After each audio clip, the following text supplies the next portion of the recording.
The rain came down hard on Interstate 95, blurring the red and blue lights into streaks of color that reflected off the wet asphalt. A black luxury sedan sat crooked on the shoulder, its driver's side door wide open, the interior lights still glowing as if someone had stepped out just seconds ago. State troopers moved carefully, hands on their holsters, scanning the darkness beyond the guardrail. They weren't responding to a crash. They were responding to a call that had come in 12 minutes earlier. A man's voice. Calm. Controlled. Almost polite. "I think something terrible has happened," he said. "I'm afraid my business partner may be dead." The man who made that call was Evan Hale, a respected financial advisor, a philanthropist, a husband, a man trusted with millions of dollars and dozens of lives. And as the rain soaked through the shoulders of the officers on that highway, none of them knew yet that this call was the first domino in a case that would destroy reputations, families, and an entire community's sense of safety. Less than 2 miles away, hidden behind a line of trees in an abandoned rest stop, they found the body. It lay at the bottom of a shallow ravine, partially concealed by brush. No wallet. No phone. Just a watch still ticking on the wrist of Marcus Reed, age 46, co-founder of Hale and Reed Capital. A firm that had promised stability, growth, and security to everyone who trusted them. Marcus had last been seen alive 3 hours earlier, leaving a downtown office building after a late-night meeting. A meeting with Evan Hale. Detective Laura McKenna arrived at the scene just after midnight. She had worked financial crimes before, fraud, embezzlement, insider trading, but a dead man in the woods changed everything. This wasn't numbers on paper anymore. This was bloodless, quiet, and deeply personal.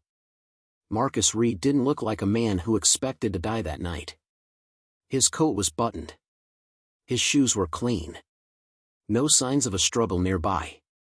Whatever had happened, it had happened somewhere else.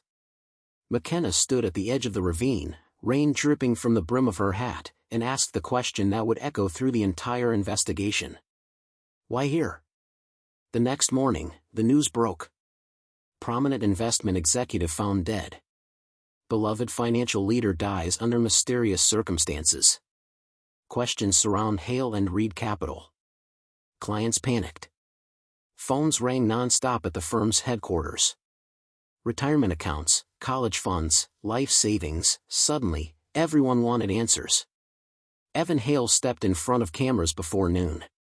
"I'm devastated," he said, voice steady, eyes red. "Marcus wasn't just my partner. He was my friend. I'm cooperating fully with authorities, and I ask for privacy for both our families during this unimaginable time." He said all the right things. Too right, Detective McKenna thought, watching the press conference from her office. The deeper she dug, the stranger things became. Marcus Reed had been preparing something. Emails drafted but never sent. Financial records copied onto a private drive. Meetings scheduled with lawyers he'd never needed before. And most telling of all, he had quietly withdrawn a significant amount of his own money from the firm just days before his death. That wasn't fear. That was preparation. McKenna interviewed employees one by one. Most described Marcus as anxious in the weeks leading up to his death. Distracted. Short-tempered. A man carrying a secret too heavy to hold. When asked what that secret might be, several of them gave the same answer. Something was wrong with the books. Hale and Reed Capital had built its reputation on trust. Conservative investments. Transparent reporting. Steady returns even when the market dipped. Too steady, McKenna realized, flipping through quarterly statements. No volatility. No risk exposure. No explanation. It was as if the numbers had been engineered to look perfect. That afternoon, McKenna paid a visit to Evan Hale's home. A modern glass and stone structure overlooking the river, guarded by silence and security cameras. Evan welcomed her in, offered coffee, answered questions without hesitation. "Yes, Marcus and I met that night," Evan said. He was upset. Thought the firm was under pressure. "I told him we'd sort it out." Did he mention going to the police? McKenna asked. Evan smiled faintly. Marcus was emotional. He jumped to conclusions. And after the meeting? He left. Alive. True. Technically. By the third day, the autopsy came back. No obvious trauma that would immediately explain the death. Toxicology pending. Time of death estimated between 9:30 and 10 p.m., after Marcus had left the office, before Evan had made the call. A narrow window. McKenna stared at the timeline taped to her wall, red string stretching between names, times, locations. Evan Hale sat at the center of it all, calm and untouchable. The kind of man juries liked. The kind of man who built his entire life on being trusted. Then the forensic accountant assigned to the case knocked on her door. "You're going to want to see this," he said. He laid out a series of transactions, hidden accounts, shell companies, money moving in circles designed to confuse and delay. Tens of millions of dollars siphoned off over years. Client funds. Pension money. Charitable donations. And at the end of every trail, one name appeared. Evan Hale. Marcus Reed hadn't just discovered fraud. He had discovered a crime big enough to ruin lives. Maybe even big enough to get him killed. That night, long after the office had emptied, McKenna sat alone, listening to the rain tap against the windows. She replayed Evan's 911 call again. His voice. His timing. His choice of words. "I think something terrible has happened." Not, "something terrible is happening." As if, somehow, he already knew. Her phone buzzed. A message from a patrol unit near Evan Hale's property. "Detective, you need to get here. Now." When McKenna arrived, officers were standing at the edge of the river behind Evan's house. Flashlights cut through the darkness, illuminating something half-submerged near the bank. A waterproof bag. Inside it, sealed carefully, were documents, original account records, internal emails, and a handwritten note in Marcus Reed's unmistakable handwriting. 3 words were underlined twice. "He knows." But before McKenna could read the rest, a call came over the radio. Evan Hale was gone. And so was every financial record still stored inside his private office vault. By sunrise, Evan Hale had become the most wanted man in 3 states. His car was found abandoned at a private marina 30 miles south of his home. The dockmaster remembered him clearly, well-dressed, calm, carrying nothing but a slim leather briefcase. He'd paid cash for fuel, asked about tides, and left alone on a small charter boat just before midnight. No destination given. Detective Laura McKenna stood at the edge of the dock, staring at the empty water. This wasn't panic. This was planning. Back at headquarters, the fallout was immediate and violent, not with guns, but with fear. Hale and Reed Capital froze all accounts. Clients flooded social media and news stations with the same question: "Where's our money?" Retirements vanished overnight. Charities shut their doors. A teacher's pension fund collapsed before lunch.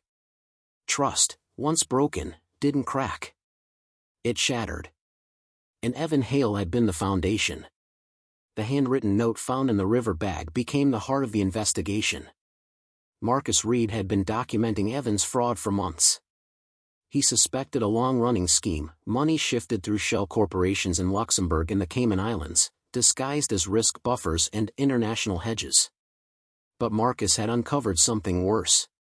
Evan wasn't just stealing. He was gambling. High-risk trades. Offshore crypto leverage. Private debt swaps tied to collapsing European firms. When markets turned against him, Evan had used client funds to cover losses, telling himself it was temporary. Fixable. Until Marcus discovered the truth. And threatened to expose everything. Security footage from the Hale and Reed building filled in the gaps of Marcus's final night. At 8:47 p.m., Marcus entered Evan's office. The door closed behind him. The 2 men talked for 43 minutes. No audio. Just gestures that grew sharper, more frantic. At 9:31 p.m., Marcus stormed out. At 9:34, Evan made a call to an unregistered burner phone. At 9:51, Marcus's car exited the parking garage. He never made it home. Toxicology results arrived late that evening. Marcus Reed had been poisoned. Not violently. Not dramatically. A carefully measured dose of a fast-metabolizing compound slipped into his drink earlier that night, enough to cause disorientation, slowed reflexes, and eventually cardiac failure under stress. Someone hadn't pushed him into that ravine. They'd made sure he walked there himself. Interpol joined the hunt within 48 hours. Evan Hale's financial fingerprints were everywhere: Swiss accounts, Maltese trusts, shell companies layered so deeply it took teams of analysts to peel them back. But the man himself remained invisible. Then the first witness disappeared. A junior accountant named Daniel Moore, 26, newly hired, brilliant with numbers, had flagged inconsistencies weeks before Marcus died. He'd emailed Marcus directly. After the murder, Moore agreed to speak with federal agents. The meeting never happened. Daniel's apartment was found unlocked. Laptop gone. Phone left behind on the kitchen counter, wiped clean. No signs of a struggle. Just an unanswered voicemail saved on his cloud account. "I don't feel safe," Daniel said. "He knows I know." Pressure mounted. Politicians demanded answers. Protesters gathered outside the firm's shuttered headquarters, holding signs with words like thief and murderer. News anchors dissected Evan Hale's public persona frame by frame, searching for cracks that had always been there. Detective McKenna barely slept. She replayed interviews. Studied Evan's history. Middle-class upbringing. Prestigious schools. No criminal record. But one detail kept nagging at her. Evan Hale had once disappeared before. Years ago, during a financial internship in London, Evan had been quietly dismissed after a clerical issue. No charges. No explanation. Just a sudden return to the US and a new beginning. A beginning built on borrowed trust. 3 weeks into the manhunt, a breakthrough came from an unexpected place. A private security firm in Portugal flagged a biometric match at a luxury hotel in Lisbon. The guest had checked in under the name Eric Nolan. The face was altered, beard, glasses, different haircut, but the gait was unmistakable. Evan Hale was alive. And he was watching the fallout. McKenna flew out with a joint task force, arriving just hours after Evan checked out. Surveillance footage showed him calmly sipping coffee in the lobby, scrolling through headlines about himself. At one point, he smiled. Not fear. Satisfaction. In his hotel room, agents found a second burner phone and a notebook. Inside were names. Dozens of them. Clients. Accountants. Lawyers. Anyone who could tie him directly to the fraud or Marcus Reed's death. Some names were crossed out. Some weren't. Then the worst call came in. A body had been found in Antwerp, Belgium. Daniel Moore. Staged as a suicide. But McKenna knew better. Evan Hale wasn't running anymore. He was cleaning up. That night, McKenna sat in a dark hotel room, staring at the notebook photos on her laptop. Evan Hale had always been meticulous. Controlled. Every move calculated to reduce risk. Which meant one thing. If he was still eliminating loose ends, he wasn't done. And if he wasn't done, he was coming back. Her phone buzzed with a secure message marked urgent. A financial analyst had traced a massive transaction, hundreds of millions, set to execute within 48 hours. The destination account was dormant, hidden behind layers of anonymity. But the access key belonged to only one person. Evan Hale. If that transfer went through, the money would vanish forever. And so would he. McKenna leaned back, exhaling slowly. They were no longer chasing a fugitive. They were racing a clock. Because Evan Hale had already proven what happened when people trusted him. And if they failed to stop him now, The damage wouldn't just be financial. It would be permanent. The transfer was scheduled for 9 a.m. Central European Time. By then, Evan Hale would either be gone for good, or finally exposed. Detective Laura McKenna stood inside a temporary operations room set up in Frankfurt, walls glowing with financial charts, satellite maps, and time zone clocks ticking down the final hours. Analysts worked in silence, fingers flying across keyboards, tracing money that had been designed never to be found. The account Evan planned to use wasn't just hidden. It was elegant. A legacy trust created years earlier, buried beneath layers of shell companies and nominee directors. On paper, it belonged to no one. In reality, it was the final vault. If the transfer cleared, the money would scatter across digital and physical assets worldwide. Art. Real estate. Commodities. Anonymous funds. No single authority would ever claw it back. And Evan Hale would win. The break came from a mistake so small it almost went unnoticed. Evan had reused an access point. A single login attempt routed through an old secure server, one he'd last touched years earlier during that forgotten internship in London. Back then, he'd learned not just how to make money, but how to disappear inside systems built on trust and assumptions. But systems remember. Interpol flagged the signal within seconds. The IP bounced through multiple countries, but the origin wasn't moving. Evan Hale wasn't running anymore. He was waiting. The location narrowed to a private financial retreat outside Zurich, a place marketed as a sanctuary for high-net-worth individuals who valued discretion above all else. No press. No questions. No paper trails. McKenna arrived just after dawn with Swiss authorities. The building looked peaceful, almost sacred. Glass walls. Clean lines. Silence broken only by the wind moving through pine trees. Inside, Evan Hale sat alone in a conference room. No guards. No resistance. He looked thinner. Older. But calm. "I wondered when you'd find me," he said, standing slowly. "You're later than I expected." McKenna didn't respond. She placed the warrant on the table. "You're under arrest for fraud, murder, and obstruction of justice." Evan glanced at the paper, then back at her. "Murder?" he asked softly. "That's a strong word." The interrogation lasted 6 hours. Evan denied poisoning Marcus Reed. Denied orchestrating Daniel Moore's death. Denied everything except the fraud, and even that, he reframed as necessity. "I protected them," Evan said. "Markets fail. People panic. I smoothed the chaos. I gave them stability." "You stole from them," McKenna replied. "I borrowed," he corrected. "From people who would never notice." McKenna slid the notebook photos across the table. The crossed-out names. The ones still left. Evan studied them for a long moment. "You don't understand," he said finally. "Once trust is broken, it can't be repaired. You can only manage the fallout." The truth came out piece by piece. Marcus Reed hadn't been meant to die. Evan admitted that much. He'd slipped the compound into Marcus's drink to slow him down, to scare him, to buy time.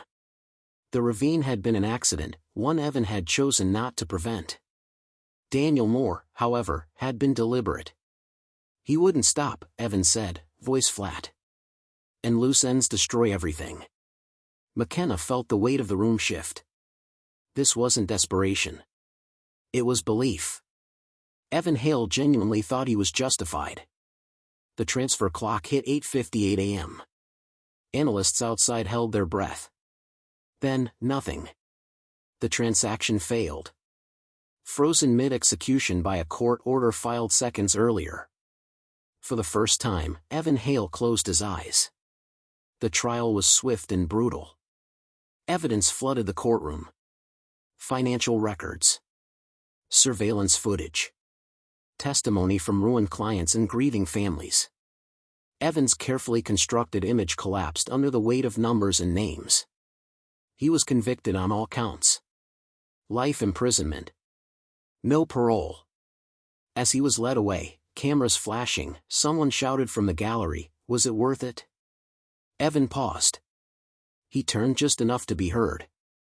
"People don't want the truth," he said. "They want someone to believe in." Months passed. Funds were partially recovered. Not enough. They never were. Some victims rebuilt. Others didn't.